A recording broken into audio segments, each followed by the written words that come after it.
Hi, I'm Bernie Ludington with the Animal Rescue League of Iowa, and we're here today in the Iowa State Capitol here in Des Moines, and talking to some legislators on different animal welfare issues, and wanted to kind of give you a little bit of a rundown on the state capitol and how the legislature kind of works, and how you can help advocate for animal welfare issues yourself. State Capitol is in Des Moines, it's a big Golden Dome building kind of on the east end of the downtown, and it's the building where the state Senate and the state House of Representatives meet during the legislative session, which typically runs January through April or May each year. And it's also home to some formal offices for the governor and some of the other state officials like the Secretary of State and State Treasurer and folks like that. But this is kind of the place where they do a lot of their business during the legislative session. There's plenty of opportunities out of session and on weekends when they're back in districts that you can meet with them and talk with them about issues face to face. Outside of session when they're back local and you don't have to travel all the way to Des Moines.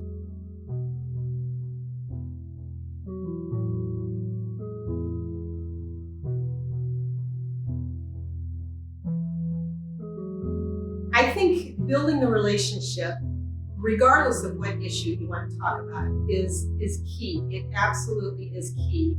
It needs to start early. It can't start on lobby day. It has to begin before the session even is a twinkling in anybody's eye, to be honest with you. And that relationship, I have found, starts primarily with a quick phone call that, hi, I am your constituent. I work on this particular issue. I would like to have a cup of coffee with you and talk about it. And you really need to find commonality. And I'm here to tell you there's more commonality among us than we think there is. The cardinal rule in my book is do not put somebody in a bucket. That will not bode well for developing your relationship with this person. So, number one, we are all Iowans. That's the big commonality. Secondly, you and the legislator, or perhaps a person who's running for an office, you live in the same district. So that's the second commonality. Now, here's your first challenge. Find a third commonality. What do you have in common with this person sitting across the table? I come from a farming background, and I have used that card many, many, many times. And then finally, and here's the other challenge for you, find a quick way to explain your passion about the issue. What is your story? In the case of animal welfare, maybe you have a rescue animal. Maybe you've worked on a rescue with a local shelter to take animals out of a bad situation.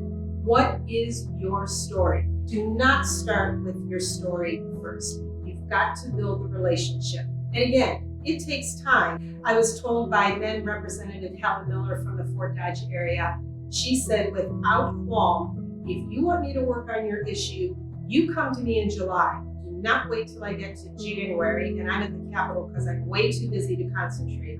I have the luxury of having a lot of time because I'm a retired person and I have a keen interest in looking at a lot of data. So that's what I focus on and that's what I deal with well.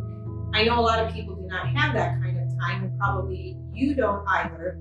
But there are terrific places where you can get this information, all the way from, again, your local shelter or rescue groups who can talk to you about the number of animals they're seeing or the types of cases they're working on, to a larger organization like the Animal Rescue League that has a broader perspective on animal welfare statewide, to organizations like Bailing Out Benji that keeps one of the largest in the country, if not outside the country, databases of inspection reports, certificates of veterinary inspection, outcomes for dog breeders across the country, Iowa or beyond, and where they're moving puppies, to the HSUS and their Horrible 100 report, to the Animal Legal Defense Fund and their report that comes out annually on how well various states are in terms of efficacy of animal welfare laws.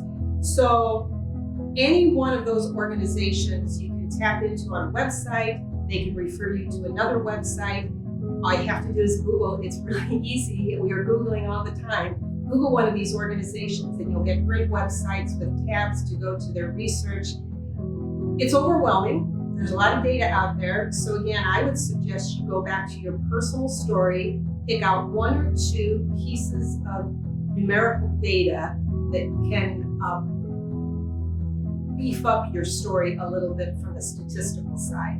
I've also found that to start out with an emotional plea with regard to animal welfare doesn't always turn out the best for you as an advocate. So you've got to temper that emotion and your concern for the animal with a little bit of hard data, black and white, that you can balance it out on. And that begins to make a pretty compelling story in general to share. But there are tons of resources out there. And again, you can reach out to your local shelter, you can reach out to advocacy groups, and make those headways into getting that.